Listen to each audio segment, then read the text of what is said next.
Baik, Assalamualaikum warahmatullahi wabarakatuh. Jumpa kembali dengan saya Angga Teguh Prasetyo, dosen UIN Maling Malang, dalam channel Angga Win, channel full skripsi, membahas tentang tips-tips skripsi terbaru di tahun 2021. Kali ini kita masih akan melanjutkan pembahasan tentang skripsi pendidikan agama Islam yang terbaru. Untuk apa? Untuk agar kalian yang bersiap untuk ujian pra-pura skripsi yang mau semester 7 sudah memiliki bekal yang luar biasa untuk diajukan kepada dosen bimbing. Saya doakan semoga sukses, amin ya. Setiap hari selama seminggu ke depan kita akan mendalami terus tema skripsi PAI ini, sehingga adik-adik sekalian punya bekal yang kuat, kemauan yang serius, dan upaya yang maksimal untuk lulus tepat waktu, begitu. Baik, kali ini kita akan membahas tentang bagaimana tema-tema yang sangat relevan dan up to date hari ini terkait dengan praktek pengelolaan kelas berbasis daring. Ya, saat ini kan sudah pada masa COVID-19, maka saya fokuskan pada praktek pembelajaran dan pengelolaan kelas PAI berbasis daring. Ya. Ini kajian-kajian seperti ini saya lihat masih sangat minim, memang belum dipopulerkan, sehingga tidak banyak peneliti yang kemudian mengkaji hal itu, khususnya di kalangan mahasiswa ya. Saya merujuk pada keputusan Dirjen Pendidikan Islam nomor 5163 di tahun 2018 ya. Perangkat peraturan ini sudah menyiapkan bagaimana guru PAI khususnya itu bisa menyiapkan pengelolaan kelas, baik yang sifatnya direct teaching, pembelajaran langsung, maupun indirect teaching, arti pengajaran yang bersifat tidak langsung. Ini penting karena kita tahu pada masa reformasi pendidikan saat ini dimulai dari tahun 2003 hingga 2021. Reformasi yang paling sering dilakukan oleh Kementerian Pendidikan dan Kebudayaan bersama Kementerian Agama adalah guru. Mengapa demikian? Karena guru, ya, kata orang bijak itu the teacher effect of teacher, the teacher effect eternity. Jadi efek dari guru itu abadi selamanya, tidak akan ada orang yang kemudian bisa menghentikan efek dari guru itu ya. Oleh karena itu kajian tentang keguruan ini penting, sebagaimana di dalam kitab kuning disebutkan bahwa al-madda muhimun, materi pembelajaran penting, walakin ataroik ahum dan madda, tapi cara belajarnya, learn how to learn, menjadi lebih penting daripada materi pembelajaran itu sendiri. Tetapi ruhul mudaris ahum dan madda wa taroik, tetapi jiwa pendidik jauh lebih penting daripada materi pembelajaran maupun cara membelajarkannya ya. Masih ingat tentang bab talim muta'alim dalam di pondok pesantren waktu kita mengaji? Nah, saya harapkan masih ingat, karena ini adalah basis keilmuan kita dalam mengajar.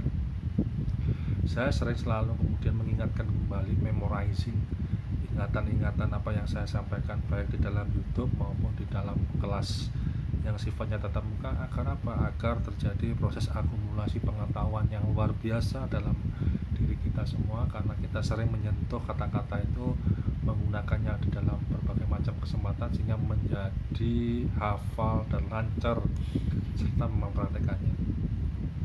Baik, kembali kepada topik kita hari ini, yaitu tentang bagaimana mengambil tema skripsi terbaru dari praktek mengajar maupun dari metode pembelajaran yang bersifat daring, khususnya pada praktek pengelolaan kelas berbasis daring. Ini penting karena tantangan hari ini ketika kita ngomong praktek pengelolaan kelas berbasis daring ini tidak lepas dari misi besar madrasah maupun sekolah menghadirkan pembelajaran berbasis HOTS. Sudah ada yang tahu apa itu HOTS? Nah, kayaknya masih bingung ini ya. Wajar karena belum baca ya. HOTS itu adalah singkatan dari High Order Thinking Skills. Nah, jadi berpikir tingkat tinggi ya. Ini tuntutan zaman, tuntutan dari efek globalisasi kepada anak didik kita untuk menguasai kemampuan berpikir HOTS. Kemampuan berpikir HOTS ini apa? Kemampuan dalam menciptakan sesuatu, dalam mengembangkan sesuatu menjadi lebih sempurna, menjadi lebih lengkap, menjadi lebih sistematis.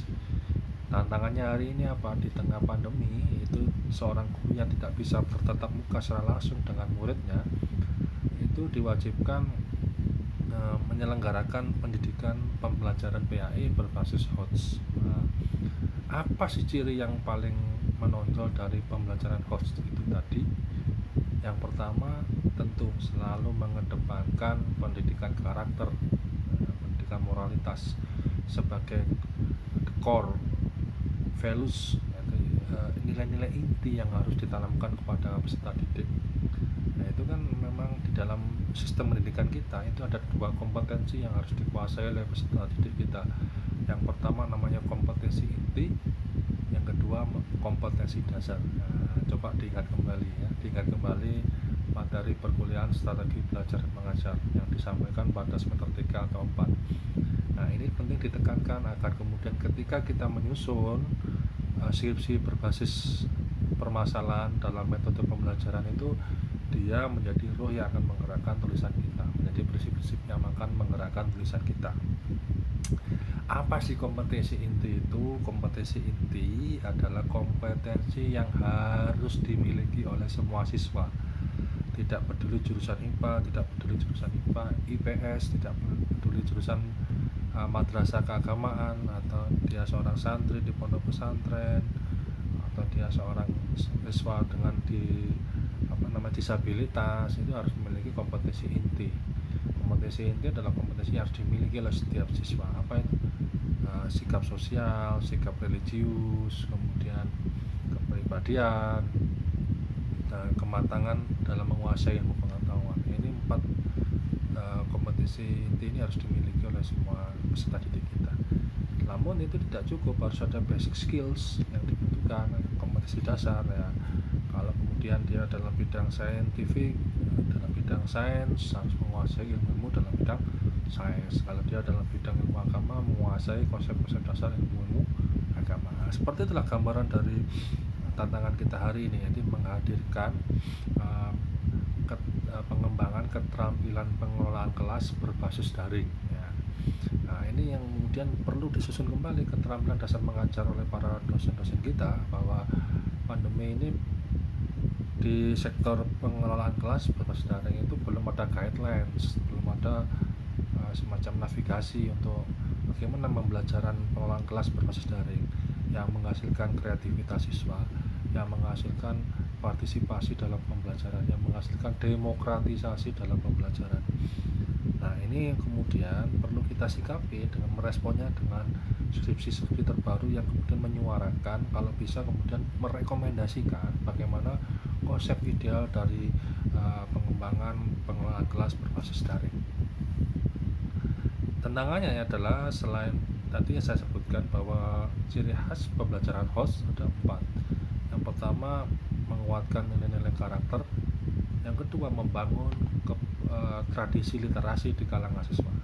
Jadi sumber informasi dalam sumber belajar siswa tidak hanya lagi menjadi milik monopoli dari seorang guru, tapi juga digerakkan oleh gerakan-gerakan literasi itu gerakan yang selama ini tidak hanya dipahami sebagai gerakan membaca, tetapi membangun kesadaran mengelola informasi menjadi sebuah pengetahuan baru, berbagi kecerdasan dengan masyarakat maupun dengan dunia di internet atau di dunia teknologi dan informasi. Nah ini membutuhkan juga kerja kolaborasi ya,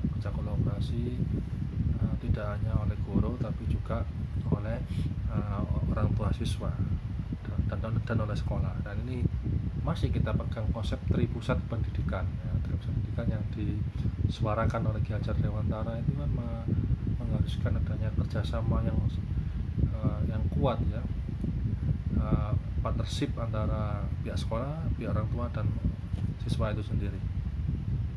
Literasi selama ini yang mungkin difungsikan di sekolah mungkin hanya literasi komputer ya, literasi digital ya. Tapi bagaimana kemudian perpustakaan menjadi pusat literasi alternatif dalam pengembangan kegiatan pembelajaran PA ini juga masih belum banyak disentuh ya. Selain itu juga adanya learning community atau komunitas belajar yang bersifat seperti halako ilmiah dan sebagainya, ini juga perlu dihidupkan. Halako ilmiah dalam Zoom misalnya, dalam Google Meet misalnya, ini juga perlu dihidupkan sebagai tradisi-tradisi yang menguatkan kemampuan berpikir kritis siswa, sehingga dalam upaya menghadirkan model pembelajaran HOTS ini benar-benar terrealisasi, tercapai kan begitu. Selanjutnya, yang ciri khas yang nomor 3 dari ciri model pembelajaran HOTS adalah menghadirkan suasana berpikir kritis dan kreatif dari siswa. Apa itu kritis? Kritis itu bisa kemudian memetakan dan mendeteksi kelebihan dan kekurangan sebuah pernyataan ya. Bahkan kalau bisa dia juga menyikapi, merespon dari sebuah statement itu. Jadi mengolah informasi menjadi lebih efektif, lebih efisien, sehingga kemudian dapat digunakan dalam menyelesaikan permasalahan yang dihadapinya kan begitu. Nah, antara berpikir kritis dan kreatif ini satu kesatuan yang mungkin tidak bisa dipisahkan ya, bagaikan dua seperti alat koin, mata uang koin itu ya, bolak-baliknya itu harus bisa dihadirkan dua-duanya. Nah, ini juga tantangan. Mengapa? Karena saat ini juga di lingkungan pendidikan Islam, khususnya di madrasah, ini tekannya adalah pembelajaran yang menghasilkan daya saing siswa yang lebih tinggi. Nah, oleh karena itu memang kita melihat tren dari proses pembelajaran di madrasah itu semakin hari semakin humanistik dan demokratis. Apalagi Menteri Pendidikan saat ini cenderung tidak mendewa-dewakan skors, tidak cenderung mendewa-dewakan yang namanya intik. Nah, tahu nggak intik? Intik itu ya kemampuan rata-rata minimal yang harus dimiliki oleh siswa. Nah, kalau misalnya sekolah itu rata-rata kemampuan minimalnya 60-70 itu kan bermasalah sekali, berarti kan kemampuan rata-ratanya siswanya kan rendah. Nah, kalau dulu itu digenjot agar kemudian bagaimana sih secara global makro sekolah itu kemudian ada penambahan skor ya. Kalau ada penambahan skor secara makro, dianggap sekolah itu sudah maju. Rata-rata sekolah ini intiknya 80-90, nah, di atas kertas. Nah, namun sayangnya ketika kemudian diuji, baik itu secara ujian nasional maupun secara one by one gitu kan, satu persatu, itu malah tidak menggambarkan realitas yang tertulis dalam dokumen yang ada di intik tadi itu. Nah, ini sekarang mulai menuju kepada authentic assessment ya, penilaian yang bersifat real ya, sesuai yang terjadi di lapangan oleh itu. Nah, trennya ke sana ya, untuk mewujudkan pembelajaran HOTS yang lebih humanistik, tidak behavioristik ya. Saya melihat memang ada tren di kalangan para guru-guru itu menerapkan HOTS dengan pendekatan behavioristik ya. Nah, dengan in-out. Nah, jadi ketika siswa itu nggak bisa mencapai level tertentu, IQ tertentu, itu di-outkan, sehingga kemudian ya, punish and reward yang lebih menonjol ketika menerapkan HOTS. Namun kebijakan ini saya melihat lebih humanistik daripada sebelumnya. Nah, lebih humanistiknya seperti apa ya, kita lihat di dalam Keputusan Dirjen Pendidikan Islam nomor 5163 tahun 2018 tadi disebutkan bahwa ada prinsip-prinsip dasar yang harus dibangun ketika membelajarkan materi PAI. Apa itu? Pertama, adanya learning to know ya. Pertama, ditanamkan dulu kemampuan level kognitif tingkat 1. Nah, apa kemampuan level kognitif tingkat 1 itu? Remembering atau knowledge, mengingat kembali ya. Siswa bisa mendefinisikan sebuah konsep, bisa menjelaskan. Nah, kata-kata seperti itu berpikir tingkat level kognitif tingkat 1 ya, seperti mesin fotokopi ya, mengingat kembali pernyataan. Nah, itu dianggap juga belajar kan gitu. Nah, naik lagi lah ke level kedua, level kognitif tingkat 2. Apa itu? Learning to do. Wah, jadi diajarkan bagaimana belajar mengerjakan sesuatu, mengaplikasikan sesuatu. Nah, naik lagi jadi learning to be kan gitu. Belajar menjadi sesuatu kan gitu, mengakhiri peran, sehingga kemudian pembelajaran yang dilakukan tidak hanya transfer of knowledge tapi juga and values, dengan nilai-nilai. Sehingga pada titik tekannya selain belajar menjadi, yang paling penting learning to live together. Jadi belajar bagaimana hidup bersama. Semua prinsip PBB itu sebenarnya hampir sama, mirip-mirip semua ya. Apalagi tren sekarang ini di madrasah didengung-dengungkan nih oleh pemerintah, yaitu apa? Pembelajaran 4C, ya kan gitu kan.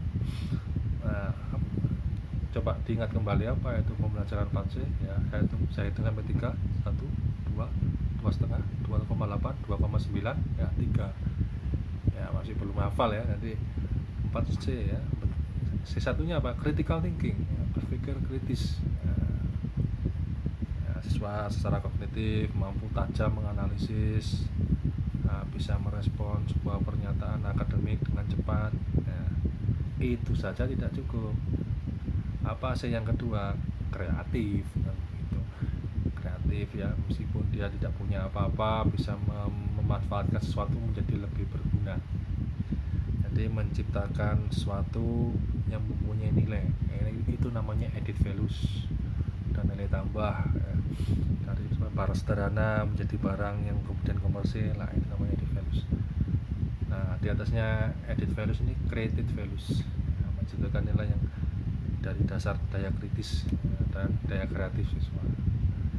Jadi kalau siswa itu sebenarnya punya nilai kritis dan nilai kreatif yang luar biasa, nggak mungkin dia itu pengangguran atau kemudian tidak punya kekuatan, tidak mungkin sama sekali ya, begitu. Nah, yang ketiga apa sih? Yang ketiga itu C-nya komunikatif ya, communication ya. Jadi bisa menelurkan gagasan itu dengan sangat tahu kondisi dari siapa yang diajak ngomong gitu ya. Ini kemudian kemampuan public speaking ini juga menjadi penting, sehingga ketika dia berinteraksi dengan dunia luar, dengan orang-orang bule, dengan orang Arab dan sebagainya, itu bisa cair ya, bisa dimanfaatkan untuk yang keempat, kolaboratif ya, gitu kan. Kolaboratif itu saling bekerja sama kan, begitu. Apapun mata pelajarannya harus mencerminkan 4C tadi. Apa itu? Kita ulang. 1, critical thinking, berpikir kritis. 2, kreatif, berpikir kreatif. 3, komunikatif, bisa ngomong, enak didengarkannya dan punya influence, punya pengaruh yang luar biasa. Dan yang keempat, kolaboratif, yaitu bisa bersama dengan yang lain gitu. Oleh karena itu judul skripsi yang saya ingatkan kembali ya, saya ingin kemudian ada tema-tema di dalam merespon perkembangan COVID-19 ini yang sesuai dengan kebijakan pemerintah. Nah, kalau kita review kembali ya, ada 2 judul besar yang ingin saya kenalkan di sini. 1 apa? 1, pengembangan keterampilan guru PAI dalam pengelolaan kelas daring. Ulang lagi, pengembangan keterampilan guru PAI pada aspek pengelolaan kelas berbasis daring. Ini masih belum kan gitu, masih belum banyak yang melakukan kan begitu. Mengapa ini penting? Karena di dalam masa pandemi ini guru meskipun dengan banyak tantangan harus bisa mengimbangkan antara soft skill dan hard skill siswa. Hard skill itu apa sih Pak? Hard skill itu kemampuan yang diajarkan secara akademik tetap muka seperti ini ya, penguasaan materi pembelajaran.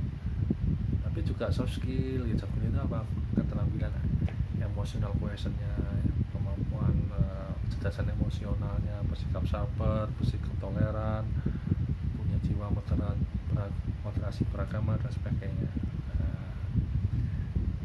Proses seperti ini sebenarnya sangat kuat dan punya akar intelektual yang sangat luar biasa dalam sistem pendidikan kita. Nah, nanti kalau buat latar belakang itu ya, ini kan fakta-fakta yang tidak terbantahkan, sehingga dosen kalian juga speechless, nggak bisa bantah memang bener itu kan ya.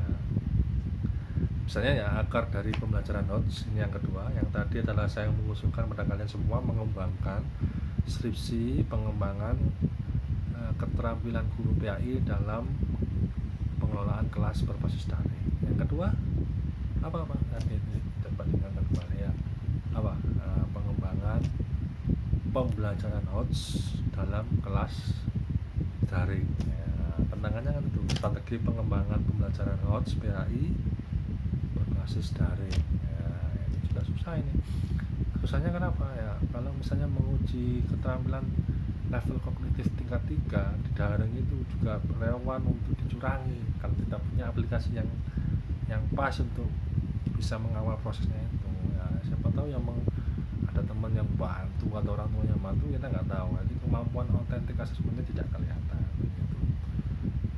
Nah, agar punya basis keindonesiaan dalam skripsi kalian ya harus diingatkan bahwa pendidikan saya itu punya 3 akar filosofis yang tidak bisa dipisahkan dengan sistem pendidikan yang ada. Yang pertama, ingasor sing tulodo, harus punya jiwa keteladanan akhlakul karimah ya, dalam setiap materi pembelajaran yang disampaikan maupun metode pembelajaran yang disampaikan. Yang kedua ing madyo mangun karso ya. Jadi di samping punya teladan juga punya motivasi untuk belajar, kita punya minat untuk belajar yang kuat ya. Gak kehabisan bensin ketika menghadapi kesulitan dalam belajar, tetap semangat apapun resikonya. Yang ketiga tuturi handayani, dituntut harus kreatif dalam menyelesaikan masalah gitu. Nah, arahnya sekarang ini, arah pembelajaran kita hari ini education for all ya, baik murid maupun guru bisa jadi seorang yang memberikan informasi, sumber informasi ya. Karena itu ya kesetaraan dalam, di satu sisi menekankan kesetaraan dalam belajar, ada demokratisasi dalam belajar. Di sisi yang lain juga memiliki kesempatan untuk saling belajar mempelajari gitu. Ya, yang ketiga ya, tren self-regulated learning ini juga mulai muncul kembali ya. Jadi kemandirian siswa dalam belajar, syukur-syukur ya kemandirian belajar siswa itu dikaitkan dengan HOTS ya.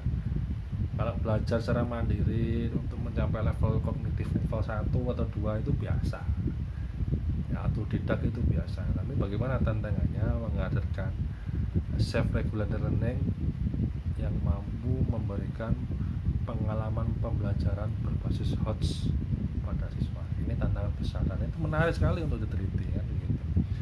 Kenapa ya? Karena ya rasio guru mengajar dengan siswa sekarang menjadi buram ya, nggak jelas ya. Kalau di dalam kelas dulu jelas sekali ya, satu kelas mungkin di SMP atau SMA 1:30, 32. Sekarang di ruang virtual kan nggak bisa ngoreksi langsung gitu kan.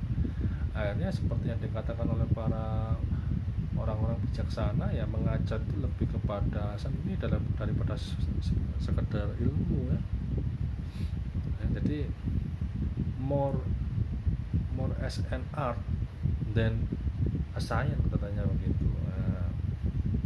Oleh karena itu ya, ketika nanti menyusun sebuah latar belakang, ketika ditanya dosennya ya, apa yang ditawarkan dalam judul ini? Pertama, peran guru PAI selama ini sudah diakui ya Pak. Namun penjelasan yang lebih sistematis dan aktual dalam masa pandemi COVID-19 ini masih belum banyak dibicarakan oleh para sarjana. Penelitian ini ingin memberikan ruang diskusi yang lebih tajam, memberikan warna yang lebih baru terhadap penajaman fungsi guru PAI terutama pada masa COVID-19 yang tantangannya berbeda dengan kajian para penulis-penulis sebelumnya yang tidak mengalami masa pandemi COVID-19. Titik poinnya di sana, sehingga kemudian ada nilai novelty yang kemudian ditawarkan dalam skripsi karya. Saya rasa itu ya. Coba nanti sampean urak-urak, sampean coba, nanti masih bingung tolong ditulis dalam kolom komentar YouTube ini, sehingga kita akan semakin kaya dengan berbagai macam topik yang berbasis kepada kebutuhan sampean dalam mengerjakan skripsi ya. Oleh karena itu sesi ini sengaja saya hentikan pada menit ke-25 agar sampean penasaran pada mengikuti video saya. Jangan lupa untuk subscribe, like, dan komen sehingga kemudian channel ini semakin berkembang, bisa memberikan memberikan warna dan menyempurnakan dari judul skripsi yang sampean kembangkan, mulai dari kalau bisa mulai dari semester 6. Syukur-syukur ada adik-adik yang semester 2, semester 1 juga sudah mengikuti kajian ini, itu lebih bagus lagi sehingga punya basis kekuatan ilmu yang sangat kuat sehingga tidak mudah dipatahkan oleh dosen. Setelah saya itu semoga berkenan, saya akhiri. Assalamualaikum warahmatullahi wabarakatuh. Tetap semangat dan ceria untuk selamanya. Hidup PAI.